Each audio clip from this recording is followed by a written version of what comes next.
Assalamualaikum warahmatullahi wabarakatuh. Pada kesempatan kali ini, kami akan mempresentasikan tugas akhir dari proyek mata kuliah kriptografi.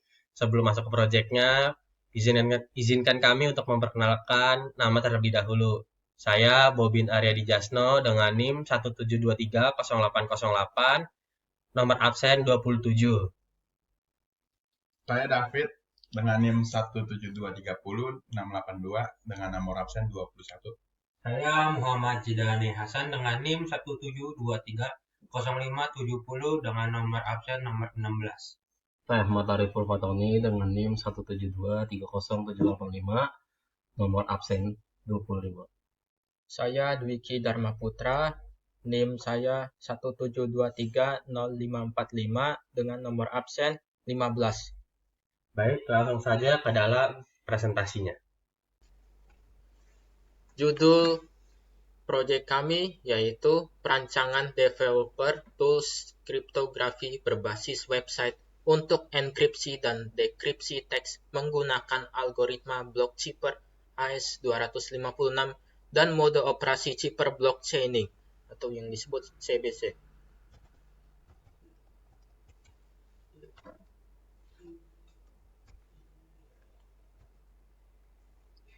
Pertama, bab 1 yaitu pendahuluan yang terdiri dari latar belakang masalah, yaitu pertukaran data sensitif di jaringan global memicu tingginya risiko kebocoran data sehingga pengembang memerlukan developer tools untuk validasi fungsi kriptografi.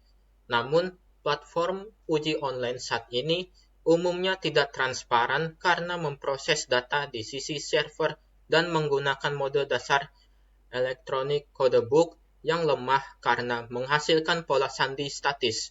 Sebagai solusi, kami merancang developer tools berbasis website dengan algoritma AES-256 dan mode operasi chipper blockchaining dengan menerapkan arsitektur murni di sisi klien.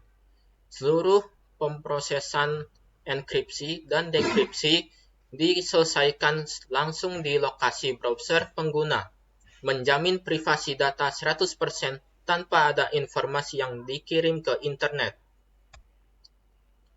Perumusan masalahnya yang pertama, bagaimana merancang sebuah developer tools berbasis website yang dapat memvalidasi fungsi enkripsi dan dekripsi teks secara cepat untuk kebutuhan pengembangan sistem. Yang kedua, bagaimana mengimplementasikan algoritma block chipper AES-256 dengan mode operasi chipper blockchaining ke dalam website agar dapat mengeliminasi celah keamanan pola data.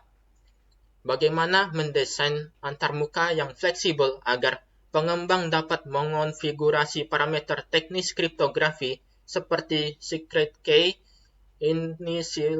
initialization vector, dan output encoding secara manual. Di slide berikutnya akan dijelaskan oleh Saudara Bobin. Selanjutnya, saya akan menjelaskan tujuan dan manfaat penelitian. Yang pertama yaitu ada tujuan penelitian.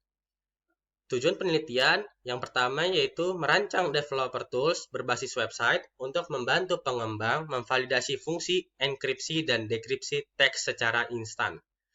Yang kedua yaitu menerapkan sistem pengamanan data standar militer menggunakan algoritma AES-256 yang diperkuat oleh mode CBC untuk mencegah kebocoran pola data. Yang ketiga yaitu ada menyediakan UI yang fleksibel agar pengembang bebas mengatur parameter teknis seperti secret key, initialization vector, dan format encoding secara manual. Lalu ada keempat, menerapkan arsitektur client-side murni berbasis JavaScript agar proses enkripsi dan dekripsi aman di lokal browser. Selanjutnya yaitu ada manfaat penelitian. Pertama yaitu bagi pengembang atau bagi software developers mendapatkan alat bantu uji kriptografi yang praktis, transparan, dan fleksibel untuk mempercepat proses pengujian serta debugging data project. Yang kedua, yaitu ada bagi bidang keamanan informasi, membantu mengedukasi dan mendorong pengembang untuk beralih dari mode operasi dasar atau ECB yang lemah menuju mode operasi yang lebih aman, yaitu CBC. Yang ketiga, yaitu bagi peneliti dan akademisi, menjadi referensi ilmiah tambahan mengenai teknik penerapan kriptografi simetris yang dijalankan penuh di atas arsitektur web sisi klien. Selanjutnya, di bab 1 ini ada metode penelitian. Metode penelitian yang kita gunakan yaitu ada studi literatur. Studi literatur itu pengumpulan teori dan jurnal terkait algoritma Blockkeeper AES256.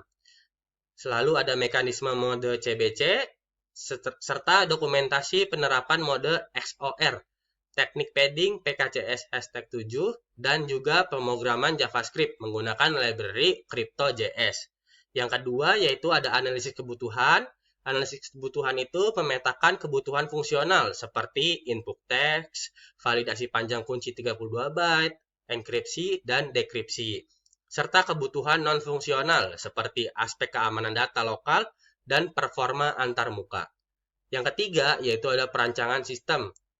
Perancangan sistem itu merancang alur jalannya data atau biasa kita sebut flowchart untuk proses enkripsi atau dekripsi CBC. Struktur memori sementara pada browser, serta membuat rancangan tata letak atau biasa kita sebut wireframe antarmuka website. Selanjutnya yang keempat ada implementasi sistem yang menerjemahkan hasil rancangan menjadi baris kode program fungsional menggunakan teknologi web murni seperti HTML, CSS, dan native JavaScript dengan integrasi pustaka kriptografi Crypto.js. Yang terakhir yaitu ada pengujian sistem. Di sini melakukan pengujian sistem menggunakan metode black box testing langsung pada website untuk menguji fungsionalitas tombol, validasi input, dan akurasi keluaran data berjalan dengan valid. Selanjutnya ada ruang lingkup. Ruang lingkup di sini yang pertama yaitu ada spesifikasi utama eksklusif menggunakan algoritma AES256 dengan mode operasi cheaper blockchaining atau singkatannya yaitu CBC. Yang kedua yaitu ada batasan masukan hanya menerima objek berbasis tekstual seperti string murni, JSON, log, atau token dan tidak mendukung berkas biner besar seperti gambar atau PDF. Yang ketiga, yaitu ada standar komponen otomatis menggunakan PKCS #7 padding untuk penyesuaian ukuran blok data 16 byte serta mendukung format keluaran heksadesimal dan base64. Yang terakhir, pada ruang lingkup yaitu ada arsitektur murni berbasis client-side menggunakan JavaScript, di mana seluruh pemrosesan berjalan lokal di browser tanpa penyimpanan database ataupun lalu lintas server luar. Selanjutnya ada bab 2 landasan teori. Di sini ada tinjauan pustaka. Tinjauan pustaka yang pertama itu ada kriptografi. Kriptografi itu adalah ilmu yang mempelajari teknik pengamanan data dan informasi dengan cara mengubah data asli menjadi bentuk yang tidak dapat dipahami oleh pihak yang tidak memiliki hak akses. Yang kedua yaitu ada enkripsi dan dekripsi. Enkripsi adalah proses mengubah data asli atau biasa kita sebut plain text menjadi data tersandi atau ciphertext menggunakan algoritma dan kunci tertentu. Sedangkan dekripsi merupakan proses mengembalikan ciphertext menjadi plain text menggunakan kunci yang sesuai. Yang ketiga yaitu ada algoritma AES256. Algoritma AES256 itu algoritma kriptografi simetris yang menggunakan metode Blockkeeper dengan ukuran blok sebesar 128 bit dan panjang kunci sebesar 256 bit yang memiliki tingkat keamanan tinggi. Selanjutnya akan dijelaskan oleh Saudara Zidan. Assalamualaikum warahmatullahi wabarakatuh. Saya akan menjelaskan tinjauan pustaka yang dilanjutkan oleh Saudara Bobin. Yang keempat, Blockkeeper, metode kriptografi yang bekerja dengan cara membagi data menjadi beberapa blok dengan ukuran tertentu sebelum dilakukan proses enkripsi menggunakan algoritma dan kunci yang sama. Yang kelima, Website Developer Tools, aplikasi berbasis website yang dirancang untuk membantu pengguna maupun pengembang dalam melakukan pengujian, analisis, dan implementasi suatu sistem atau simulasi kriptografi secara langsung melalui browser. Yang keenam, Cheaper Block Chaining atau disebut juga CBC. Salah satu mode operasi dalam kriptografi kunci simetris di mana setiap blok plain text akan dikombinasikan menggunakan operasi XOR dengan blok ciphertext sebelum dilakukan proses enkripsi. Penelitian terkait ini diambil kutipan yang bernama Valevi tahun 2025 meneliti implementasi AS128 dengan mode CBC 10 putaran ronde untuk berkas internal perusahaan logistik, sedangkan proyek kami meningkatkan keamanan menggunakan AS256 yaitu 14 putaran ronde berbasis teks dinamis dengan fitur kode generasi. Selanjutnya diambil kutipan ini yang bernama Febriadi tahun 2023 yaitu menerapkan AS tingkat 128 bit dan 256 bit dengan mode operasi ECB yang kurang direkomendasikan untuk keamanan teks berpola statis pada aplikasi Android. Sementara proyek kami menggunakan mode CBC yang menghasilkan output selalu berbeda dan dinamis berbasis website. Nah, yang ketiga itu kutipan ini diambil dari Sianturi tahun 2021 berfokus pada pengamanan dataset perusahaan menggunakan metode algoritma AS192 yaitu 12 putaran ronde untuk enkripsi database internal sistem tertutup. Sedangkan proyek kami menggunakan AS256 tingkat tertinggi untuk platform terbuka Open Developer Tools. Bab 3 yaitu pembahasan. Yang pertama itu analis permasalahan. Pengiriman data sensitif seperti kata sandi, pesan rahasia, data pengguna di internet seringkali dilakukan tanpa enkripsi yang memadai sehingga memicu resiko penyadapan. Di samping itu, banyak alat pengujian online gratis yang memproses data di sisi server, itu disebut juga rawan bocor ke pihak ketiga, serta masih mengandalkan mode operasi dasar seperti ECB yang memiliki kelemahan kritis berupa hasil teks sandi yang identik untuk data masukan yang sama.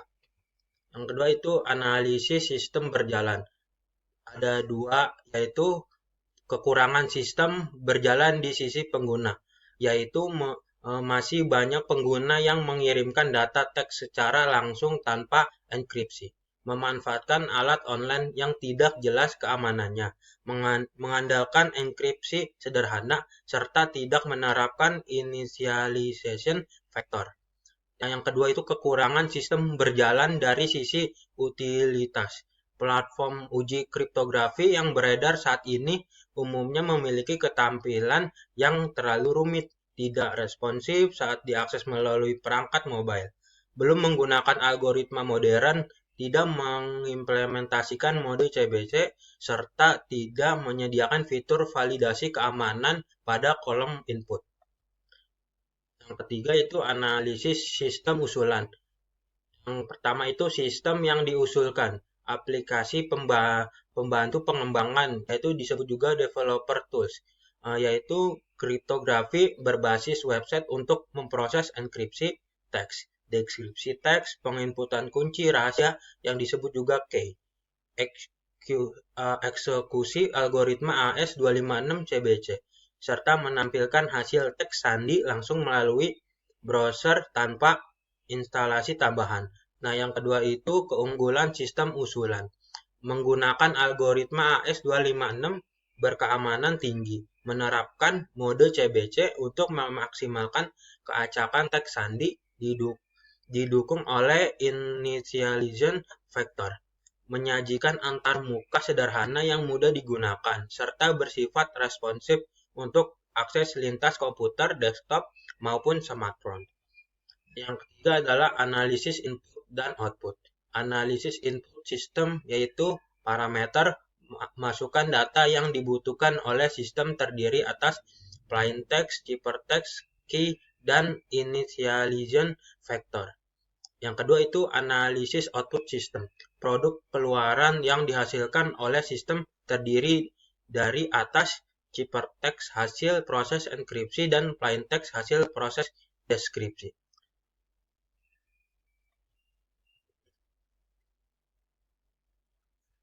Selanjutnya akan diteruskan oleh saudara David. Oke, selanjutnya ada kebutuhan fungsional. Fitur yang utama yang harus dimiliki adalah dapat melakukan enkripsi teks menggunakan AES256 CBC berdasarkan plain text dan key-nya, dan melakukan deskripsi ciphertext menjadi teks asli dengan kunci yang sesuai. Juga menyediakan kolom pengisian kunci rahasia secara manual, serta menerapkan initialization vector agar hasil dari sandi ini tetap berbeda meskipun dimasukkan yang sama, teks yang sama. Nah, juga dapat menampilkan hasil proses komputasi secara instan di halaman web dan mendukung fungsional salinan luaran atau yang biasa kita sebut copy output, serta memiliki sistem validasi yang akan memunculkan notifikasi peringatan jika input yang kita isi itu kosong. Dan jika input yang kita isi kosong, kuncinya nggak sesuai sama ciphertext itu nggak valid. Oke, di sini selanjutnya ada kebutuhan non-fungsional. Kualitas sistem yang harus dimiliki, pertama di sini kita punya keamanan. Keamanan ini menjaga kerahasiaan data pengguna menggunakan proteksi AES256 dan metode CBC. Yang kedua kita ada performa. Performa di sini adalah proses enkripsi dan dekripsi data yang berjalan cepat tanpa adanya delay yang signifikan. Yang ketiga di sini ada kemudahan pengguna. Kemudahan pengguna ini adalah desain antarmuka atau UI yang dibuat sederhana serta user friendly. Nah, di sini ada maintainability. Nah, di sini maintainability ini struktur kode program yang disusun secara rapi dan teratur agar mudah dikembangkan di masa yang mendatang. Nah, selanjutnya ada rancangan algoritma dan cara kerja AES256 CBC. Pertama di sini ada rumus C sub I sama dengan E sub K dari P sub I di short C sub I minus 1. Nah, di setiap blok plain text ini akan di-cut dan dikombinasikan menggunakan operasi short yang tanda plus itu dengan blok ciphertext sebelumnya. Sebelum melakukan proses enkripsi dapat dirumus seperti matematik resmi. Nah, di sebelah kanan kita punya ini rumus lagi yang C sub 1 sama dengan E sub K dari P sub 1 di short dan initialization vector. Nah, khusus pemrosesan blok pertama di C sub 1 ini, operasi short itu dikombinasikan bersama initialization vector itu sepanjang 16 karakter sebagai nilai awalnya. Nah, di sini ada penjelasan flowchart sistem enkripsi dan dekripsi pada gambar. Ya, oke, di sini saya lanjutkan. Di sini ada flowchart dari enkripsi dan saya akan menjelaskan bagaimana berjalannya flowchart ini. Pertama kita dari start enkripsi. Pertama-tama kita akan disuruh, setelah dari start sini kita akan input plain text-nya. Setelah kita input plain text-nya ini, kita input kunci rahasianya atau key-nya. Setelah kita input, bakal ada decision di sini apakah kolomnya itu kolom yang kita input itu kosong. Kalau misal kosong bakal Kalau kosong bakal ada tampilan seperti ini, tampilan peringatan, kolom nggak boleh kosong. Kalau tidak, kita lanjut ke step decision lagi. Apakah panjang dari key ini 32 karakter? Kalau misalnya tidak, akan ada tampilan seperti ini, tampilan peringatan harus 32 byte dan atau karakter dan akan kembali ke bagian laman input kunci rahasia. Kalau misalnya decision-nya iya, di sini udah panjangnya 32 karakter, akan lanjut ke decision apakah pengguna menginput initialization vector. Kalau misalnya tidak, akan di sini akan melanjut ke sistem membangkitkan initialization vector acak secara otomatis. Kalau misalnya dia input initialization vector ini, sistem bakal membaca initialization vector manual ini sepanjang 16 karakter. Nah, ketika udah mengisi initialization vectornya, bakal lanjut mengisi atau tidak, kita akan bakal lanjut ke step ini, penyelarasan ukuran blok data menggunakan PKCS #7 padding. Setelah itu lanjut ke operasi shore blok pertama menggunakan parameter initialization vector. Nah, setelah udah operasi shore, lanjut ke eksekusi chipper core AES256 melalui tahapan 14 ronde. Lalu di sini langsung merantai nih bloknya, merantai blok berikutnya dengan mekanisme mode CBC. Lalu langsung lanjut lagi ke decision lagi nih, kita disuruh pilih format output decodingnya. Di sini ada dua format, pertama ada hexadesimal, kedua ada base 64. Ketika kita memilih hexadesimal, nah ciphertext bakal dikonversi ke format hex. Nah, kalau kita pilih si base 64, konversinya si ciphertextnya bakal dikonversi ke format base 64. Setelah kita udah memilih format, untuk output encodingnya langsung ke menu tampilan hasil ciphertext pada layar browser. Setelah itu selesai. Jadi seperti itu teman-teman flowchart dari enkripsinya. Selanjutnya saya akan menjelaskan flowchart dari dekripsi ya. Oke. Selanjutnya di sini ada flowchart dekripsi ya, teman-teman. Nah, pertama kita mulai dari langkah start. Dari start deskripsi, nah, pertama kali kita harus input ciphertextnya. Nah, setelah kita input ciphertextnya, input kunci rahasianya atau key, kita lanjut ke decision nih, apakah kolom inputnya kosong. Kalau misalnya kosong, ya kosong, dia bakal nampilin peringatan kolom nggak boleh kosong, dan bakal balik lagi ke input ciphertext, ke menu input ciphertext. Kalau misalnya nggak kosong, nah dia nanya lagi nih, ada decision lagi, apakah key-nya itu sama dengan 32 karakter. Kalau misalnya enggak, bakal ada peringatan tampilan kunci tidak valid atau salah, dan akan kembali ke sini input kunci rahasia lagi. Tapi kalau misalnya udah panjangnya 32 karakter, di sini lanjut ke decision lagi nih, apakah terdapat input initiation factor manual. Nah, di sini kalau nggak ada, sistem akan mengekstrak 16 byte dari ciphertext. Kalau misalnya ada, dia akan baca nilai initiation factor ini dari kolom input secara manual kan, karena isi manual. Nah, setelah udah menentukan mau isi menu atau enggak, lanjut ke parsing format penyandian data.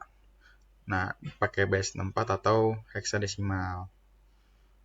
Pas sudah itu, lanjut ke langkah eksekusi dekripsi AES256 melalui tahapan 14 ronde. Lanjut ke operasi short dekripsi dengan initialization vektor atau ciphertext sebelumnya. Lalu lanjut ke step sistem memotong dan menghapus dengan PKCS #7 padding. Setelah itu kita lanjut ke decision lagi nih. Apakah kunci itu benar dan valid? Kalau enggak valid dan enggak benar, sistem kita akan menampilkan pesan ini akan error. Pesan error, kunci salah atau tidak valid. Dan kembali lagi ke bagian input kunci. Sini lagi dia. Kalau misalnya udah benar dan valid, sistem bakal menampilkan hasil dari plaintext yang asli pada layar browser. Dan selesai sampai di situ stepnya teman-teman. Begitulah flowchart dekripsi. Baik, di sini saya akan melanjutkan apa yang tadi Saudara David sudah jelaskan. Sekarang saya akan mendemonstrasikan website yang sudah kami buat. Baiklah teman-teman, di sini ada tampilan daripada UI UX website yang sudah kami buat yang bernama website Cryptography Tools. Di sini ada enkripsi AES, teks masukannya kita masukin, rahasia negara, kucing saya suka makan pecel. Lalu kunci rahasianya yaitu kunci rahasia for AES 256, sangat aman sekali. Ukuran kuncinya itu 256 byte. Mode enkripsinya CBC. Di sini ada installation-nya, opsional, bisa diisi atau enggak. Lalu di sini format yang kita pakai yaitu base64. Ketika teman-teman pencet enkripsi, otomatis akan keluar hasil enkripsi seperti gambar yang ada di atas. Nah, setelah itu teks yang ini kita salin, lalu masuk ke teks dekripsi. Teks yang kita salin tadi, yang ada di hasil enkripsi, kita masukin ke teks enkripsi. Kunci rahasianya sama seperti yang di atas tadi, ukuran kuncinya tetap sama 256 byte dengan mode enkripsi CBC. Installation-nya opsional ya teman-teman di sini, tapi saya masukin yang sama. Format masukannya tetap base64. Ketika pencet dekripsi akan keluar hasil seperti teks enkripsi yang ada di atas. Nah, lanjut ke teks masukannya heksadesimal. Di sini enkripsi AES tetap sama teksnya ya dengan yang sebelumnya base64. Kunci rahasianya tetap sama, ukuran kuncinya juga tetap sama, mode enkripsinya tetap sama. Instalasinya opsional. Nah, tapi dengan format yang berbeda yaitu heksadesimal. Ketika teman-teman pencet enkripsi, otomatis akan keluar hasil enkripsi seperti gambar ini. Setelah disalin, akan masuk ke teks enkripsi yang baru. Teks enkripsi yang udah kita salin di atas, kita masukin ke sini. Lalu kunci rahasianya sama kayak tadi. Ukuran kuncinya juga 256 byte sama seperti di atas. Mode enkripsinya sama. Dan instalasinya juga sama. Yang di sini yang berbeda hanya format masukannya yaitu heksadesimal. Ketika pencet dekripsi akan keluar rahasia negara, kucing saya suka makan pecel. Begitu teman-teman, terima kasih. Begitulah demonstrasi website yang tadi saya jelaskan. Sebelum saya tutup, saya akan menjelaskan kesimpulan terlebih dahulu. Di sini ada kesimpulan, yaitu platform developer tools kriptografi berbasis website ini berhasil diimplementasikan secara aman menggunakan arsitektur client-side murni berbasis JavaScript and library Crypto.js sehingga seluruh proses enkripsi dan dekripsi data dieksekusi secara lokal di dalam browser tanpa resiko kebocoran ke server luar. Pengujian pembuktian bahwa penerapan algoritma AES256 dengan mode Cipher blockchains atau disingkat CBC dapat berjalan dengan valid melalui pemenuhan parameter yang presisi, yaitu penggunaan secret key sepanjang 32 karakter dan initialization vector atau disingkat EV sepanjang 16 karakter. Platform ini juga sukses menghadirkan modul code generation otomatis secara real-time sebagai fitur unggulan untuk mempermudah para pengembang perangkat lunak dalam mengintegrasikan fungsi keamanan sistem. Segitu saja presentasi dari kelompok 4. Terima kasih sudah mendengarkan dan menonton hingga akhir. Lebih kurangnya mohon maaf. Wassalamualaikum warahmatullahi wabarakatuh. Terima kasih.